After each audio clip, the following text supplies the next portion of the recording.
mwanangu, rada yako ni gani? Na hadi nakwanga nimekuona na kutamani tuende na wewe. This is Kevin Otieno. Otieno has called the streets of Nairobi home for close to 3 years now to pass time and drift his mind away from the glaring uncertainty of his life on the street. Kevin seeks refuge and solace in music. Tuishi na wewe. Bila tutakula kuku. He tells me that rapping is his passion. My encounter with Otieno begins at Gikomba Market, where he often comes to scavenge for something to eat. Hapa tunakaa Grogan. Si wote.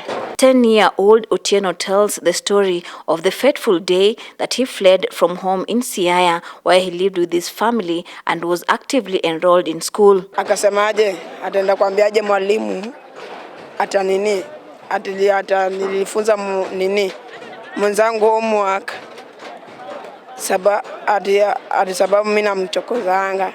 Alafu mimi nikasema nikimshika nitampiga kwa roho yangu. Nasema ni kwa roho yangu. Kwa roho yangu nasema tu nikimshika nitampiga. Sasa ikafika saa kwenda nyumbani. Sasa mimi sikumuona vizuri. Nilimwangalia tu niliangalia kando sikumuona. Kumbe alikuwa nyuma ya wasichana. Sasa mimi nikachukua mawe nikamrushia hivi. Sikuwa nataka kumpiga, nilikuwa nataka kurusha kando ndila stuke angalia nyuma. Sasa mimi nikasikia nimemgonga mguu. Sana kuenda akasema aje, akasema atakwenda kwambia wazazi wake. Sasa mimi nilienda nikakaa juu ya mti. Sasa nikaona tu ndio anakuja na wazazi wake. Sasa mimi nikashuka kwa hiyo mti nikakimbia mbio. His decision to flee from home, which he now says he regrets, saw him find means to travel from Siaya County to a unknown destination, which later turned out to be the streets of Nairobi. Nikaenda kwa stage ya kuchukua gari ya kuja Nairobi. Sana nikatembea mguu, nikachukua gari, nikatembea mguu, nikomba lift. Nikasema ati nataka kuenda pahali fulani. Sasa unajua nikashikwa, nikaingia ndani ya basi. Safari kaanza. Sasa mimi usingizi ikaanza kunishika. Nikalala nikastukia nimefika town hapa Nairobi. Otieno is now among an estimated 15,337 street families living in Nairobi alone, according to National Census for Street Families. Nairobi currently has the highest concentration of street families, followed by Mombasa with 7,529, Kisumu 2,746, Uasin Gishu 2,147, and Nakuru 2,005. Of these street families, the number of those between 19 and 34 years stand at 21,550, while children below 19 years, like Otieno, are estimated to be 15,752 persons.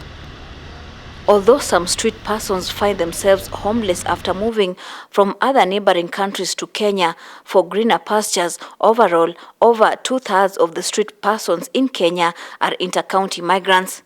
Data from the National Census for Street Families equally shows that youthful street persons aged between 10 to 34 years, just like Otieno, are more talented in sporting and creative arts activities compared to older persons.